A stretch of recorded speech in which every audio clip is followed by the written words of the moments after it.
well, yeah, if you've been married 5 times before, of course he's going to be insecure. It's a rational insecurity because there's so many implications there.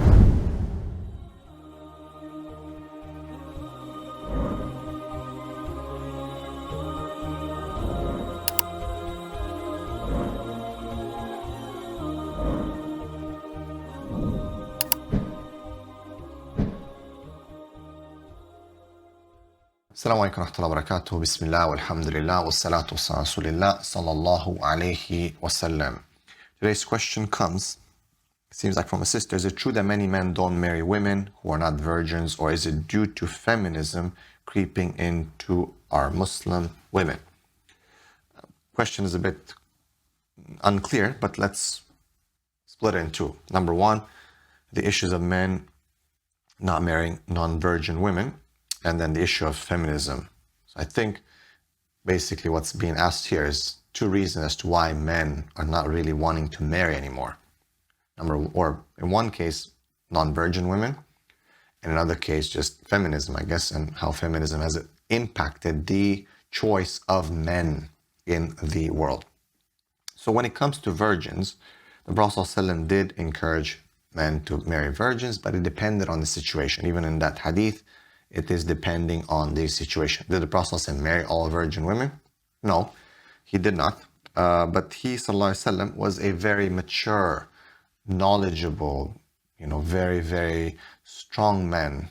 And sadly today, we have, of course, a lot of immature men and insecure men. And there's two types of men who are insecure.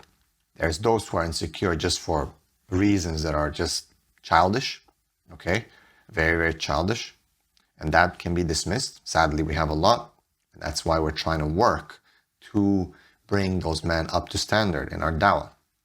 And then you have the second type, which is rational insecurity, because, for example, they see so many problems.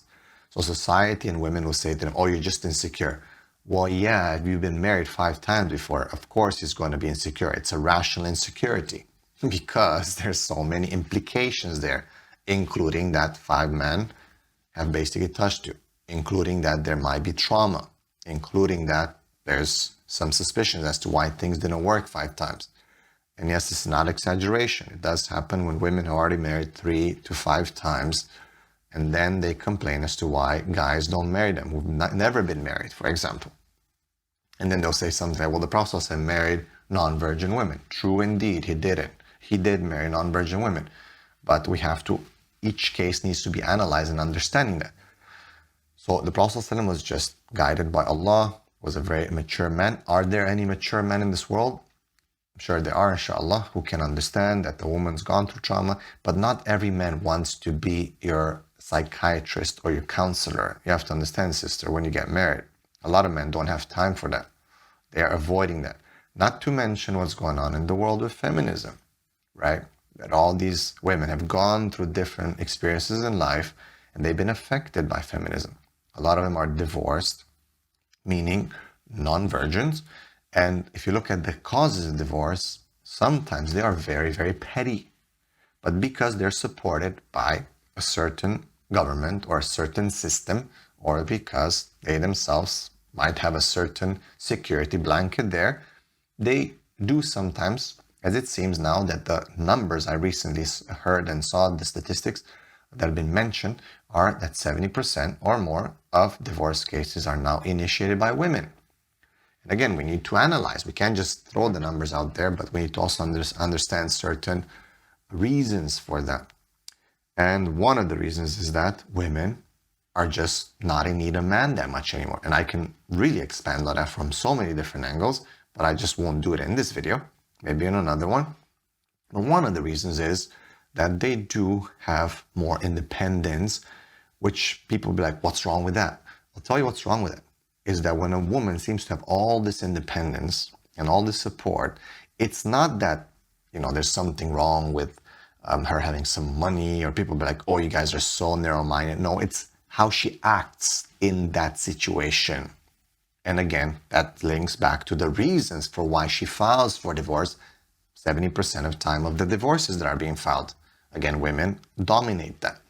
And when you look at the reasons, you'll find that if a man files for divorce, usually will be like, well, she cheated, or this or that, or something really serious. But when a woman seems to be filing for divorce, in many cases, it used to be that man cheated. Things have changed around since 2017. It seems that tables have turned around, that women are cheating now even more than men. So numbers have been changing.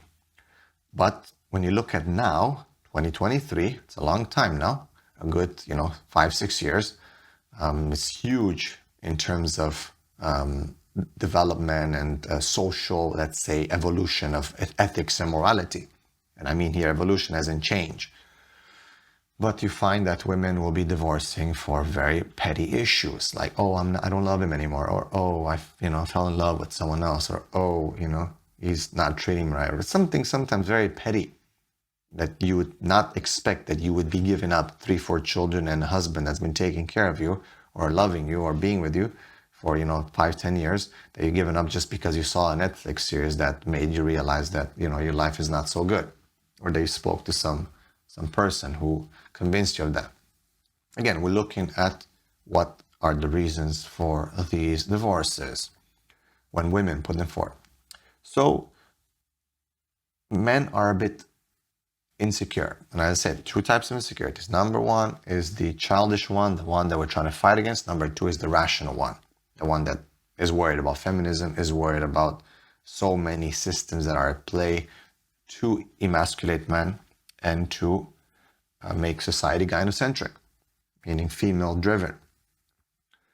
So yes, men are scared, and they want to marry virgins because in their minds they think that virgins are somehow more pure or more uncorrupted. Women are easier to corrupt in their psychology, in their sexuality, and so many things. However, due to social media, I would like to add here something for those who are just thinking that because a woman is a virgin, somehow it's going to be an amazing, perfect marriage. Due to social media, I would say that they're not virgins in their brains anymore. They might be virgins in their bodies, but they're not virgins in their brains. Okay, so their minds have been, they lost their virginity in their mind because they've been influenced so much by TikTok, by Instagram, by Netflix, that even though they're pure and untouched physically, I guess, by someone else, but they're not untouched in their mind. And to be honest, if anyone knows anything, it matters a lot here. So that's what I would say about that. May Allah subhanahu wa ta'ala protect us. Barakallahu feekum. Assalamu alaikum wa rahmatullah.